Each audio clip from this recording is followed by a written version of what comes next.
França varriam a Europa, Portugal vivia ainda numa bonomia que perpetuava as velhas tradições da monarquia absolutista, mas não por muito tempo. Portugal não aderiu ao bloqueio continental, ordem dada por Napoleão Bonaparte em 1806 de fechar os portos aos ingleses. Para agravar a situação, em agosto do ano seguinte, França apresentou um ultimato ao governo português. Ou este declarava guerra à Inglaterra até dia 1 de setembro, ou as fronteiras nacionais seriam cruzadas pelos soldados franceses. Na medida em que a aliança anglo-lusa não foi quebrada, a ameaça foi cumprida em meados de novembro.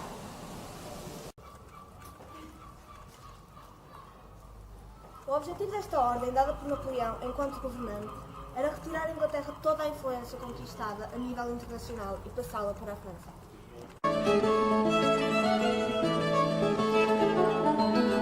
Quando se iniciaram as invasões napoleónicas, governava em Portugal o príncipe regente D. João, visto que sua mãe, a rainha Dona Maria I, era viúva e havia sido declarada incapaz de governar devido à sua doença mental. Na corte havia de tudo, os que apoiavam Napoleão Bonaparte, os incondicionais dos ingleses e os que diziam talvez sim. Em outubro de 1807, a quilómetros de distância, o destino de Portugal já estava traçado. O imperador dos franceses afadigava-se em soluções para lidar com o problema da península. Em Espanha, já estava tudo resolvido. Seguir-se-ia Portugal, que por esta altura já havia entendido que a neutralidade era uma miragem, visto que estávamos sozinhos contra a Europa. As tropas francesas passaram a fronteira portuguesa no dia 19 de novembro de 1807 e entraram em Castelo Branco. Os invasores lançaram-se pelas diferentes casas, roubando tudo quanto encontravam. No dia 23 de novembro já estavam em Abrantes. No dia 27 chegavam a Belgã e a 28 a Cartaxo. E na manhã de 29 estavam em Lisboa.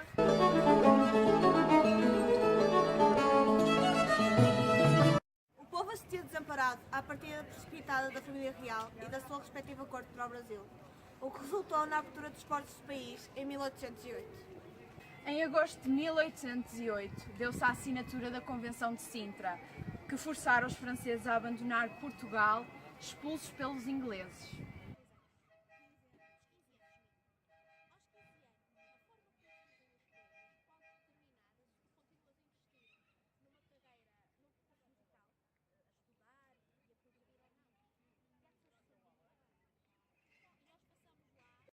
Os franceses partiram, mas não definitivamente.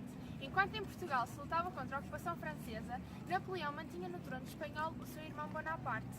Os espanhóis, em revolta contra os usurpadores franceses, obtêm apoio das tropas britânicas estacionadas no norte de Portugal.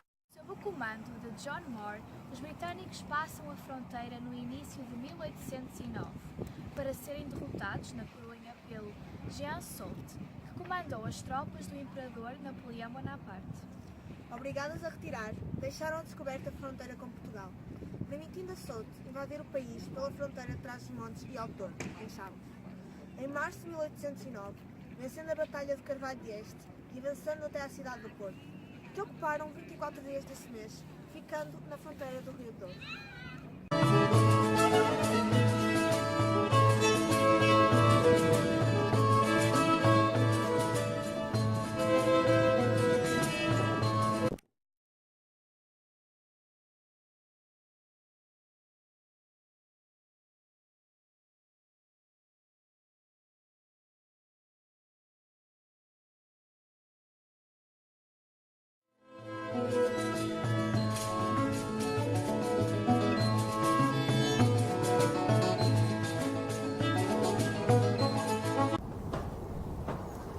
Chegou a hora do terror francês. Sabia-se que uma segunda invasão descia da Galiza em direção ao Porto. Braga já caíra às mãos de Marechal Soult, que comandou essa entrada. Os portuenses estão desamparados e em pânico. Em março de 1809, a cavalaria francesa entra na cidade e persegue a população até à Ribeira. Os fugitivos tentam passar o rio, mas a ponte segue. Há centenas de vítimas naquela que foi a tragédia da Ponte das Barcas. Agentes da Ribeira ainda hoje mantêm viva a memória do desastre.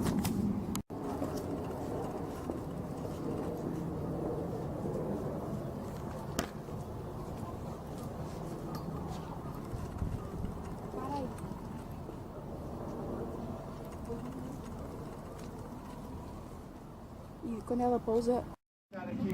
Na nossa ida ao Porto, tivemos a sorte de encontrar o arqueólogo, historiador e divulgador de história Joel Cleto. Neste vídeo, ele vem completar as nossas informações acerca da tragédia da Ponte das Barcas.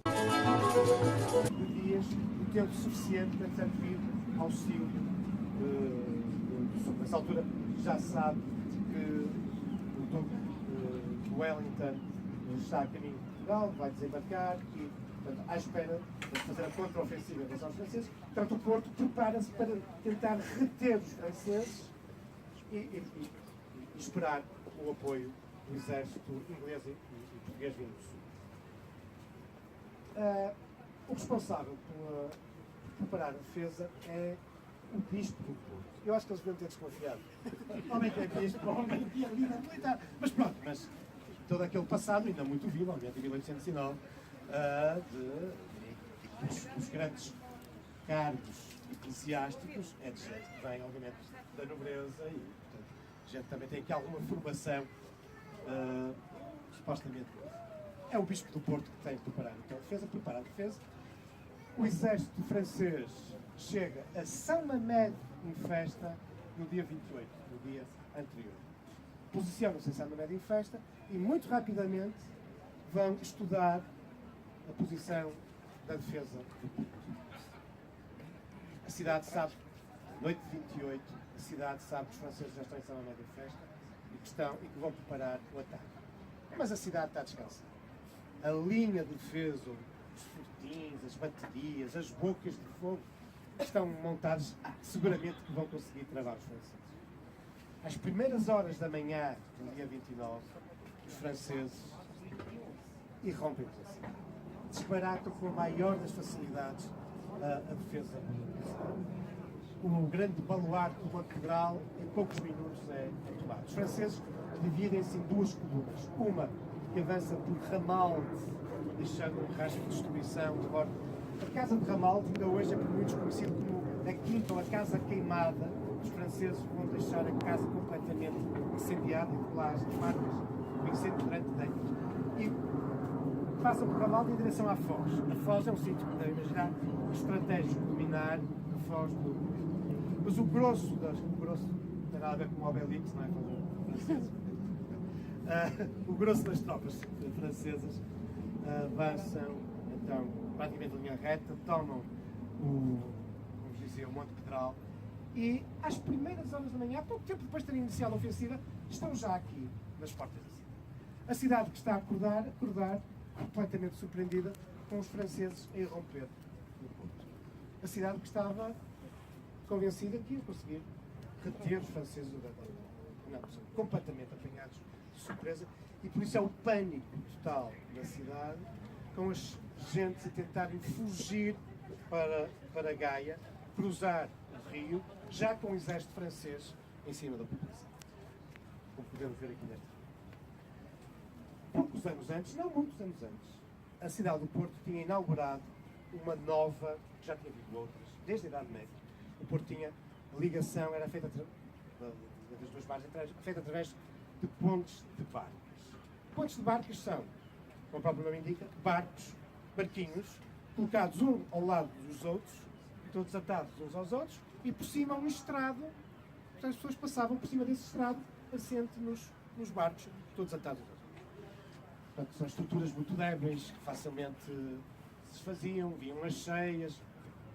Mas, poucos anos antes, de 1809, tinha sido aqui inaugurada aquela que era considerada a melhor ponte das barcas da Europa, concebida por um grande engenheiro português, Carlos Amarante. Belíssimas correntes, a forma como os barcos tinham sido construídos propositadamente para a ponte, a forma como estavam ligados. Havia a meio um alçapão que afrouxava-se as correntes para permitir que os barcos passassem. Era uma ponte robustíssima. Bom, mas nesse dia 29 de março de 1809, quando os franceses estão a irromper pelo meio da cidade e a população toda está a fugir em pânico para Gaia, e vem tudo a fluir à ponte. Provavelmente já houve aqui muita gente que teve a experiência de, na noite de São João, cruzar a ponte de Dom Luís, depois de fogo de artifício. E já tiveram essa experiência, não é? Eu, a primeira vez que isso me aconteceu, Eu dizia, mas pá, eu não vi nada. A ponte Havana nós não conseguimos. Estamos a falar de uma ponte metálica, robusta, com algumas centenas, uns milhares de pessoas a passar a ponte. Uma ponte deste tipo. Agora imaginem uma ponte de barcas com milhares e milhares de pessoas a correr pela ponte. Se a ponte, se esta ponte abana na noite de São João, imaginem o que aconteceu à ponte das barcas.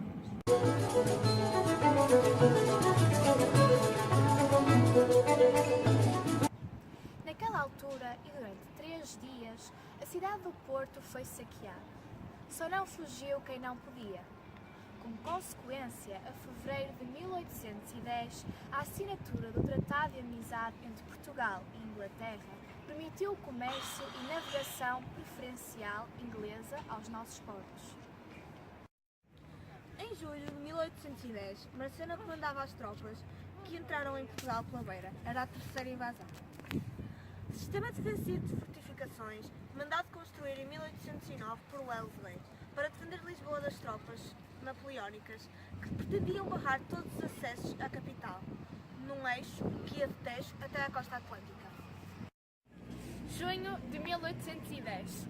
A terceira invasão francesa foi comandada pelas tropas francesas por Marechal Massena, que penetra por Portugal através da beira litoral com um exército de 80.000 efetivos. Toma Almeida e Viseu, num Acre. Contudo, serão derrotados pelas forças anglo-portuguesas no Bussaco.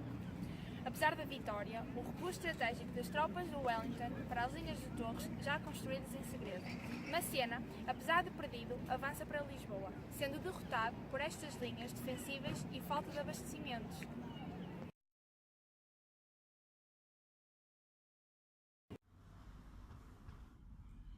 As forças de Massena entraram em Portugal a matar. Fizeram suceder acontecimentos sangrentos que ainda hoje arrepiam. Em 1811 deu-se a retirada, em definitivo, das tropas napoleónicas de Portugal. Este pequeno país que ousou fazer frente às tropas míticas, como eram as de Napoleão Bonaparte, será um exemplo de muitas revoltas noutros territórios ocupados. As invasões francesas ocorridas em Portugal, a permanência francesa após a retira das tropas, levou a que alguns franceses que ficaram em Portugal começassem a passar os ideais liberais e desta forma começaram a ser plantadas as sementes para a Revolução Liberal Portuguesa de 1820. Estas disputas causaram rastros de destruição causados pelos exércitos franceses, que resultaram em perdas humanas e materiais e no roubo, na perda de património nacional.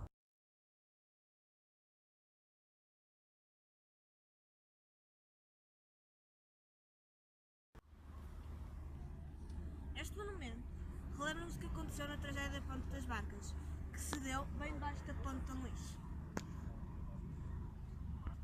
Esta peça em aço representa o local de amarração da Ponte das Barcas e está representada por 2 esculturas colocadas em cunha nos muros de pedra, em ambas as margens do Rio Douro.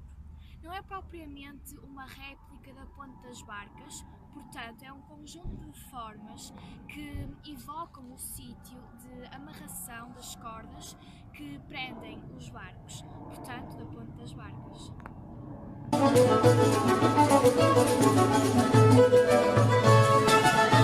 A parada militar evoca uma das memórias mais marcantes da cidade do Porto. Há precisamente 200 anos, dizem os relatos que mais de 4.000 pessoas morreram afogadas nas águas do Douro, quando a ponte, feita de 20 barcos, cedeu debaixo dos pés da população, fugindo das tropas do general Soult. O objetivo do nosso trabalho é mostrar a relação que o Porto teve com as invasões francesas, ou também conhecidas como a Guerra Peninsular. Estamos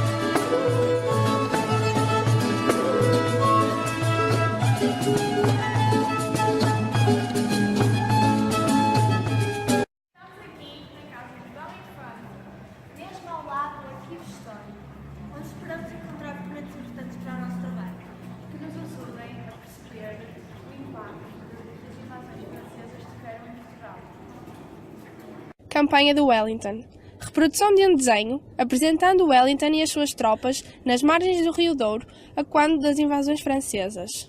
Invasões francesas. Reprodução de uma gravura alusiva à Batalha do Vimeiro, ganha pelas tropas inglesas e portuguesas aos franceses. Reprodução de um desenho satirando Napoleão Bonaparte na cidade de Lisboa no tempo das invasões francesas.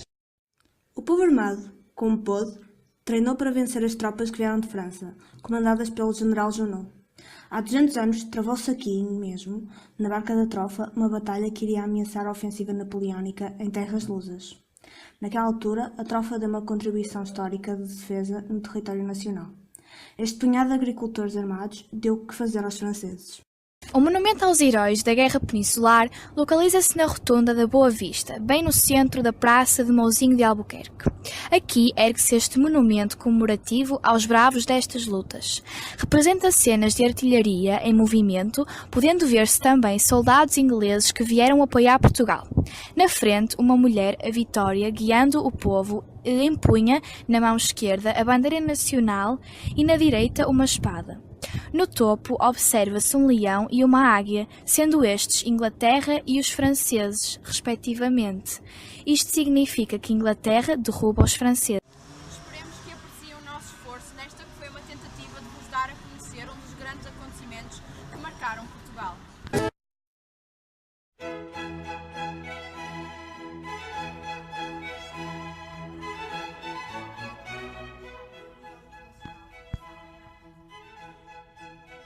Cut.